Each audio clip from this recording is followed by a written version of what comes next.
Dr. Jonathan Tripp, being a wise guy during the break. Actually, we were just talking about wisdom. That's right. And IQ tests. Yeah. IQ tests.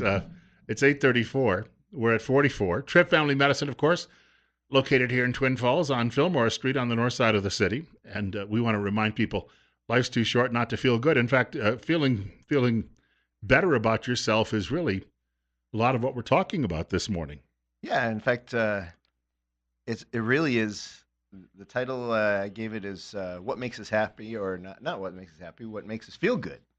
And so we had an article that Bill shared with me over the past week about depression and diet and how that influences. And I just took that to a whole different level, saying, well, what are the things that make us feel good? I So, like that because it had a picture of a watermelon, and I just bought a watermelon.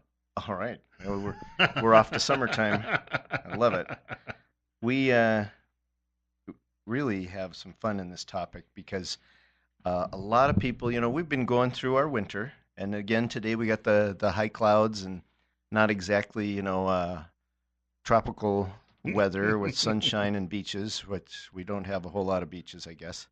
Um, so I can't just say everybody can feel better, feel good because they can all be on a beach somewhere. I have pictures of that on my computer, so sometimes just looking at that makes me think I'm feeling better. But what we have today is really things that everybody can do, and it's interesting because the there's quite a bit to this. So a big question I want to throw out there first of all is: are we just victims of circumstance? Hmm. Because a lot of us kind of say there, well, woe is me, and there's nothing I can do, and the truth is, there's a lot of bad circumstances. Whether it's your actual genetics. I mean, I have people in my office all the time that far outdo me on their physical exercise and health and their weight loss, and they look good, they're doing all the right things, and they still have high cholesterol or something that genetically just comes from the family background, and so we learn to fight that through other means, but they are doing kind of all they can. So I don't want to say that there's everything can be overcome, but the truth is there's a lot of things. There's the author of Chicken Noodle Soup for the Soul talked about people who had had abusive parent backgrounds, had had other major life trials that really can put them in a hole. And it sounds very callous, but his point of view, having had a similar background, was everybody has something like that. And so his response to that is, so what? Move on. And that's easier said than done, but Right. there is a lot of truth to that, saying we gotta let go of these things that are reasons for not feeling good and not feeling happy. And so whether it's family or habits we've developed, a lot of people say, well, it has to do with my financial or socioeconomic status. Um, they are influences. In fact, studies that talk about how people feel better through diet will often point to those that are, wealthier have an easier time of getting a hold of better food, and that there is truth to that. But the studies go on further to say if you adjust for age, you adjust for income, all these other factors, the bottom line is everybody can actually make changes in simple things in their diet and actually feel better. So we're going to talk a lot about diet on that today, but also want to hit some other things that are just general mood and energy boosters, things you can do that are simple, good for you. They're not illegal drugs. So we have a lot of things we can do for inexpensive. You referenced the genetics, and my eyesight. I have a lazy eye, and as it turns out, I had a great uncle on one side of the family who had one, and a grandmother on the other side of the family. And I had someone tell me at the eye doctor's one time, he said, "Were any of them of Irish ancestry?" And I said, "Yes." And he said, "So that it's a genetic thing that sometimes you see from people in certain parts of the world that I have." And I was bothered by that for years and years and years as a kid growing up with thick glasses. But then when you're an adult, you realize, all right, a lot of other people have Bigger issues. bigger issues, Yeah. and just about everybody has some issue in life, Yeah. and all of a sudden, you really realize the playing field has been leveled. Yeah, we often it's tough to focus outside of ourselves, but that right there is one of the biggest things about how to feel good today is to look to help somebody else, whether it's a small act of service or simply just identifying, somebody else's problem or their struggle is much greater than your own. That alone helps you be feel gratitude and feel better. It changes your mood. So that's not even food or vitamins or exercise. Those are other things we're going to talk about. But it honestly, if you want to feel better right now, look for a service opportunity and or find somebody who could use a little bit of your help. And maybe you can't do a whole lot, but even writing a note, that doesn't take a lot of physical exercise. You can make a difference for somebody else, and guess who benefits the most actually? And this is not my personal opinion, although it is. This is actually borne out by medical studies to show your mood, your level of depression, your physical well-being changes when you actually step outside yourself and serve others. We got more coming up with Dr. Jonathan Tripp. It's 20 minutes from 9 o'clock. Go to Dr. Jonathan Tripp in the studio with us this morning on News Radio 1310 KLIX and newsradio1310.com. It's Better Health with Tripp Family Medicine. We're at 45. Bill Colley along with you and answering the telephones, number being 208-736-0300. And we're talking about wellness, but really how it all relates to feeling good. Feeling good, and a lot of it dealing with things like diet and other things you can change in your life too. Sometimes a wholesale lifestyle change that comes along that people do. I worked with a guy years ago named John Leslie. John Leslie looked like a great big carbon copy of Raymond Burr with a big thick beard, and he shaved his beard and stopped eating chicken wings and ended up becoming a long distance runner at the age of 60, and Wow. it totally altered his approach to life. There's an inspiration starting at 60. Yeah. That's a lot of people will say, well, I'm already 42. I can't change my habits. There's a perfect example that things do change. I'm going to throw out some topics of mood and energy boosters. One I think all of us here will relate to is sunshine. In fact, we like it so much we go out and fry ourselves in the first couple of days that it shows up, April or May. So be careful as you move towards our real spring. But vitamin D is part of that feel good of the sunshine because your skin actually converts the rays from the sun into vitamin D, and it is a mood elevator. We can do that also with supplements over the counter. I am a big promoter of vitamin D, so one side of me says everybody should go do it because almost everybody in Twin Falls and the Magic Valley area are low in their vitamin D. On the other hand, it is a vitamin that you can get too much of. It is fat soluble, not like your vitamin C or vitamin B that are water soluble that you just, as long as your kidneys are good, you pee those out. But the vitamin D will build up over time. So going crazy is not the right idea. If you want to do that, come see me and we'll do some blood tests so that we're doing this a little more academically and safely. The only other caution I have about vitamin D is if you've ever had stones, in particular kidney stones, but probably even gallstones, you want to be careful because vitamin D is a great contributor to building bones and sometimes stones. So, you got to be careful with some of the things we do. I love natural things. I like supplements, but there's cautions that go along with almost all of them. So vitamin D, sunshine. Sunshine feels good. You're warmer. You get the brightness. It actually permeates through your eyes, even if they're closed. And there is a whole. The feeling of warmth is beyond just being warm. There is a change in actually how you feel. It's different than just a lot more daylight we have in the spring than we had in the winter. When I look out the window on a Saturday morning and I see the sun versus clouds, there's an emotional response, isn't there? Yeah. Truly, yeah. Yep. No, in fact, that's without even getting the actual sun exposure. So sunshine is a biggie. The vitamin D. One of the things a lot of people kind of discount is a small amount of exercise. You do not have to be in the gym all day long or out on the track all day long to benefit from mood changes that are part of exercise. If you can do brisk walking, anything that kind of makes you huff and puff for about 10 to 20 minutes is enough to elevate your mood all day long because of what it changes in your brain. Your brain actually releases what I'll call feel good chemicals. We often talk about endorphins. And this is the same type of response in a very healthy way that often we get from sugars or caffeine, things that will affect and change your brain, nicotine. I've just brought up some negatives, but the truth is that brief exercise really makes a difference in not just your physical well-being, but your mood. And so exercise would be a big one, and most people get this if they do a few days in a row.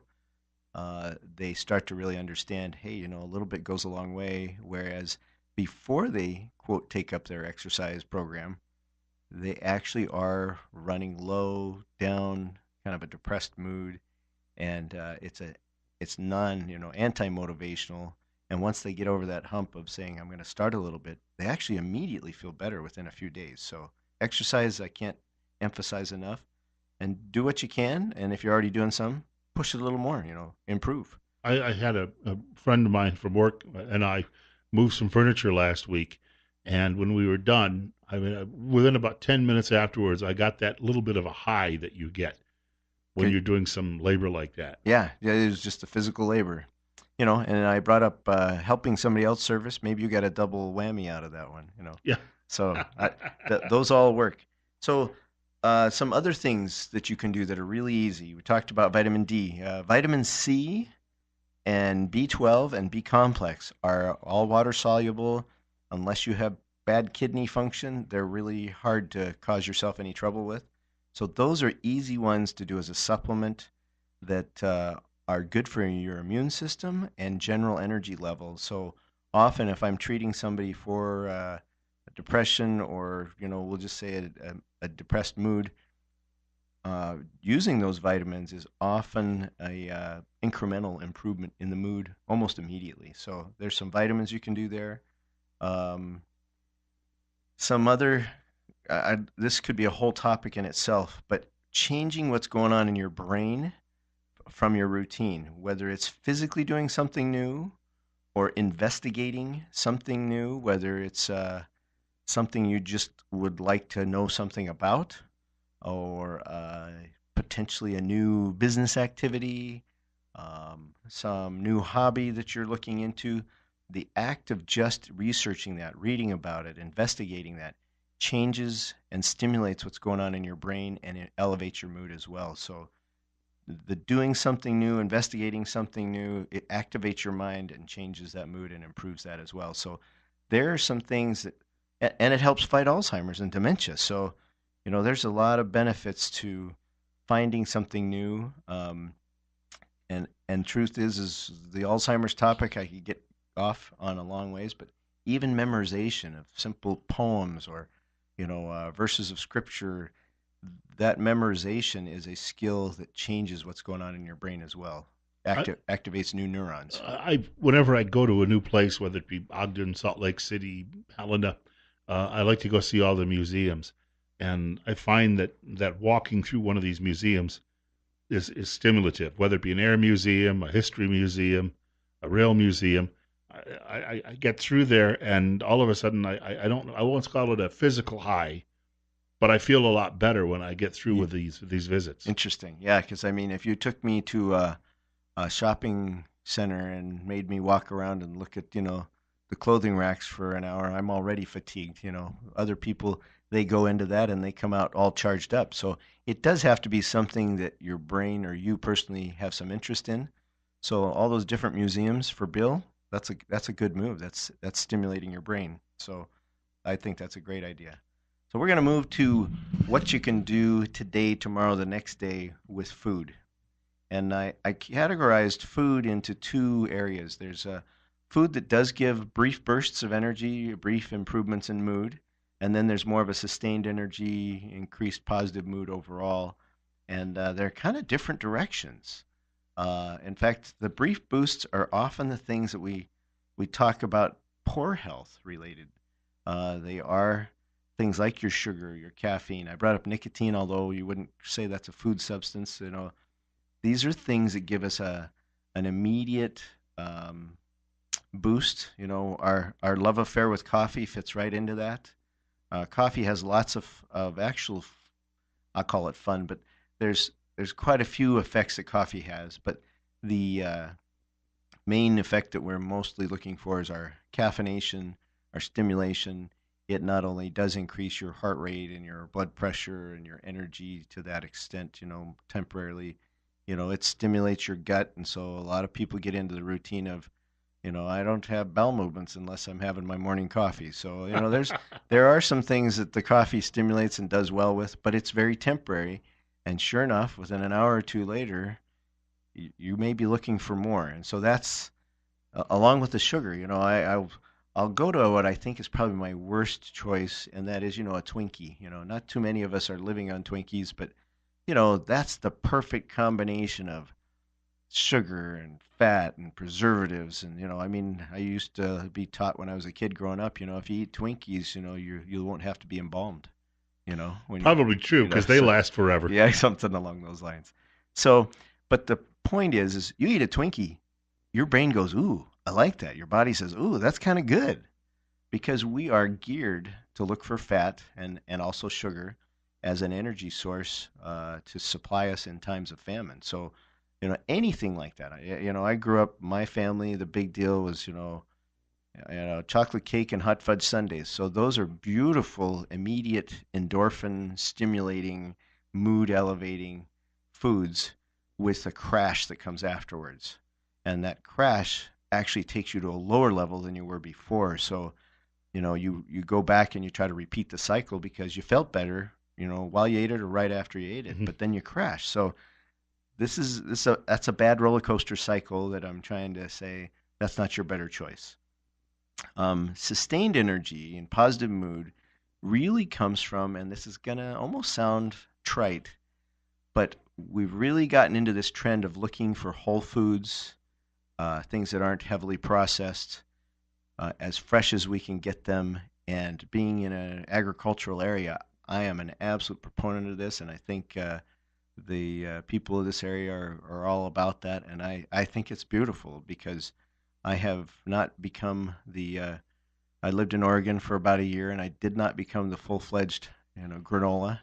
But I did learn quite a few things that are beneficial from a health point of view, mood point of view. And I will tell you the simple way for me to tell you about this is if you can get things that are whole foods as fresh as you can get them, especially if they're coming from a source that you feel like they're um, term, common term right now is cleaner foods.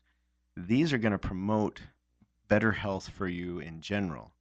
And then on top of that, a lot of us have trouble with what's going on with our intestines and our stomachs, and a lot of that can be changed by simply really trying to intensify. Um, it's the intestinal flora. And what I'm talking about, a lot of people call probiotics. There's a what is called kefir, which is really a milk derivative. If you think of the Little Miss Muffet story and curds and whey, this is the curds part of the curds and whey, and it's loaded with gut-friendly bacteria. And what we find is guts work better when they are loaded with things that should be there versus the things that shouldn't be there. And so, how do we improve that gut? Well, we try to do foods that are as fresh and as healthy and as whole as we can get them. So we're eliminating a lot more of processing, a lot more of salts and fats and preservatives. And then if you can add in, whether it's live culture yogurt, we have our local Chobani manufacturer. They need to send me a check because I just brought up their name. Yes. But the live culture yogurt is a beautiful way to supplement what's going on in your gut and try to move towards better health there. You can take capsules or pills that are probiotics. I'll tell you that they talk in billions of units, and what these really are is friendly bacteria. And your gut, your stomach acid destroys probably 80 to 90% of what you're taking, but that gets through gets a chance to grow and take over the lining of your intestines and makes them function better. I had a friend when he was late 30s, early 40s, started eating yogurt for breakfast, good yogurt, because a Uh-huh. lot of this stuff is just filled with sugar. But he was eating good yogurt, and he said that within a matter of a few weeks, he felt it was a life changer for him because of how he felt, and digestive issues went away, and he just said he was much better off after that. What I've seen is people that have chronic um, diarrhea in particular, but all kinds of cramping, going between diarrhea or constipation. If I can get them to kind of twice a day do some type of a probiotic, they often within a month are doing much better. And that's you'd say, well, that's not even really a medicine, and the answer is I'm okay with that. What I'm trying to do is get you back to a foundation that really says, you know, my intestines are working well because they're happy instead of they're fighting what's inside of them already. And a big part of that is what we eat. So uh, the article that we base some of the diet discussion on talks about 1914. A medical journal is called the Medical Record Journal of Medicine and Surgery, and there's a quote by a doctor at that time that says, "The control of man's diet is readily accomplished, but mastery over his intestinal bacterial flora is not." Well, we now have availability that we know of to put good things in there, but at the time, he called it an auto intoxication. In other words, what we're eating that's bad, it really causes trouble. And he says the proof is the symptoms of malaise, total lack of ambition, so that every effort in life is a burden, mental depression, often bordering upon melancholia. So this is, you know, his statement is correct, but he actually was proposing a battle against bacteria in the gut. So this is prior to any antibiotics. Penicillin didn't come out till 1940. Your contact information. Oh, for Tripp Family Medicine, we are at right across from the post office on Fillmore Street, up on the north side of town. Our phone number is 208 933 4400. That's 208 933 4400. And absolutely, you can reach us on our website, which is trippfamilymedicine.com. Lots of good information. And I want to push out, well, you can reach us on Facebook at Tripp Family Medicine. But I also want to make sure everybody knows we have a wonderful female practitioner, Lauren, who is very smart and awesome.